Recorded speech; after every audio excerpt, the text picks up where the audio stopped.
Look at it. No, really look at it. If the modern BMW lineup is a collection of angry, oversized nostrils, fake vents, and subscription-based seat heaters, then the E46 is the automotive equivalent of a Tony Stark hand-built Iron Man suit. Except this one doesn't need software updates and won't ask you to agree to new terms and conditions before it lets you drive. This car doesn't just move you from point A to point B. It communicates. It talks back. It makes you feel like you're part of the machine instead of just a passenger holding an iPhone on wheels. And that raises a very uncomfortable question for BMW fans. Why does a 20-plus-year-old German sedan still have more aura than a brand new M4? Why does it feel like a surgical instrument while modern BMWs feel like extremely fast, extremely complicated tablets? Today, we're breaking down the 10 reasons why the E46 was, is, and forever will be the absolute peak of the ultimate driving machine. Grab a quart of oil, you're gonna need it, and let's begin. Fact 1. The Goldilocks dimensions. Modern cars have a serious size problem. They just keep getting bigger. A brand new 3 Series is basically the size of an old E39 5 Series. It's like watching Tom Holland retire as Spider-Man and come back as a heavyweight sumo wrestler. Impressive, sure, but completely missing the point. The E46 hit the perfect size. Designed under chief engineer Wolfgang Siebart, the E46 was roughly 70% stiffer than the E36, yet barely larger.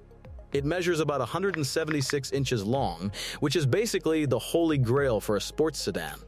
Big enough to fit 4 adults comfortably, but small enough that you can actually see the corners of the car. This is the magic. It doesn't feel like a tank.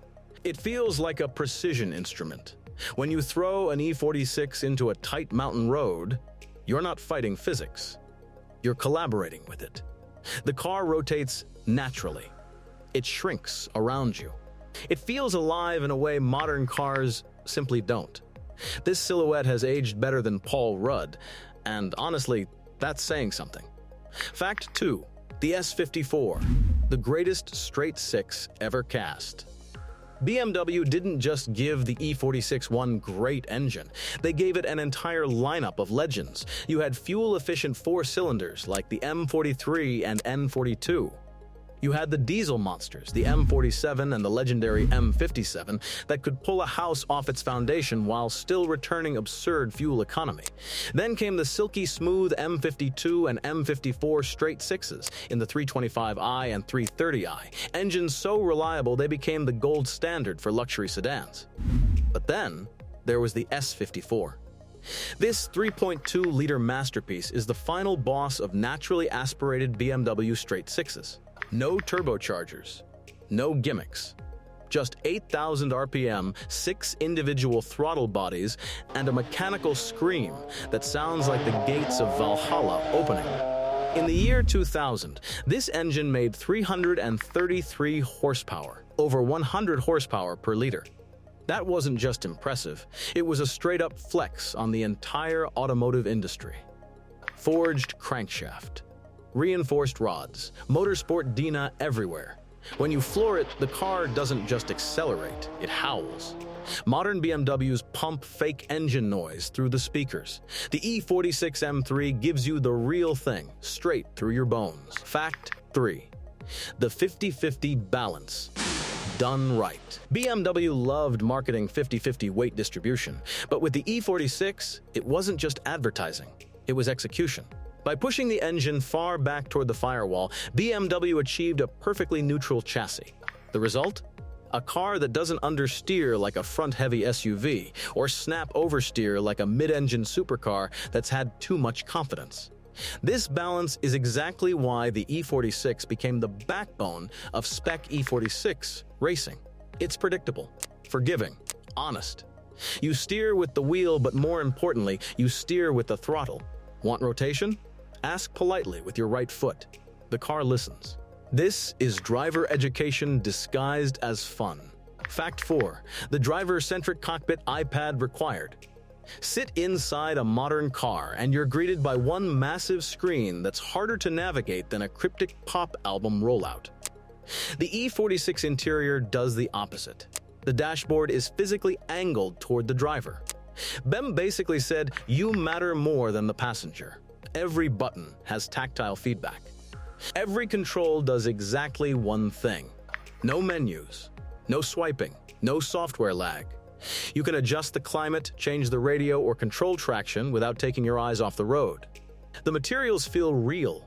Leather that actually came from a cow, trim that doesn't feel like recycled yogurt cups. It's a cockpit, not a tech demo. Fact 5. Design that doesn't age lightning in a bottle. Some early 2000s cars look like they were designed with a ruler and blind optimism. The E46 looks correct. Eric Goplin's design, especially on the coupe and wagon, is perfectly balanced. Muscular but elegant. Aggressive but restrained. The M3's flared arches aren't fake drama, they're functional. The hood bulge exists because the S54 physically wouldn't fit otherwise. No fake vents. No LED light bars stretching across postal codes. You could park an E46 next to a brand new Cybertruck and people would still walk over to the BMW. Timeless beats trendy. Every time. Fact 6. The subframe situation, rite of passage. Yes, we have to talk about it. The rear subframe mounting points were not BMW's finest moment. Spot weld fatigue, cracked floor pans. It's real, and it's serious. But here's the twist. The community refused to let the car die. Instead of abandoning the platform, owners engineered solutions. Reinforcement kits, weld-in plates, bulletproof fixes. If your E46 has a reinforced subframe, it's stronger than it ever was from the factory. It's proof that passion can outlive corporate mistakes. Fact 7. The Zerchp, the secret weapon. Everyone talks about the M3. Real enthusiasts talk about the ZHP. This was BMW's performance package for the 330i, and it was quietly brilliant. Hotter cams, higher redline, shorter gearing, sharper suspension, Alcantara steering wheel, unique trim. It wasn't just a badge, it was a recalibration of the entire driving experience. The ZHP proved that you didn't need an M badge to have a genuinely thrilling car. It was the thinking driver's E46. Fact 8. The M3 CSL, the holy grail. CSL coupe, sport, lightweight. BMW stripped 243 pounds from an already incredible car. Carbon fiber roof, thinner glass. No radio, no comfort excuses. But the real star? That carbon fiber airbox. At full throttle, it doesn't sound like an engine, it sounds like the car is inhaling the planet. The CSL is widely considered the best driving M car ever made. Period. Fact 9. Analog soul in a digital world. The E46 sits perfectly between old and new. It has ABS, traction control, safety systems.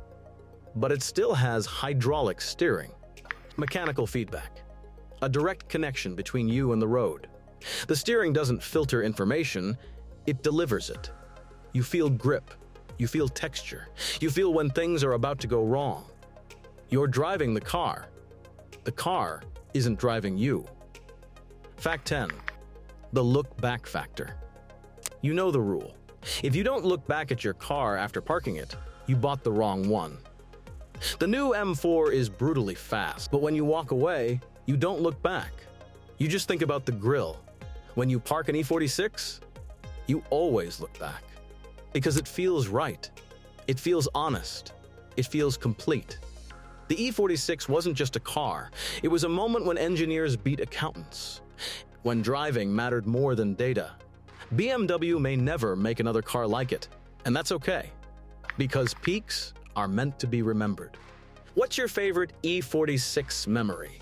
Or are you one of those people who thinks the E92 was the real peak? Fight me in the comments. If you enjoyed this breakdown, hit like, subscribe, and share it with someone who still believes driving should feel like driving. Until next time, keep the shiny side up and the subframes reinforced.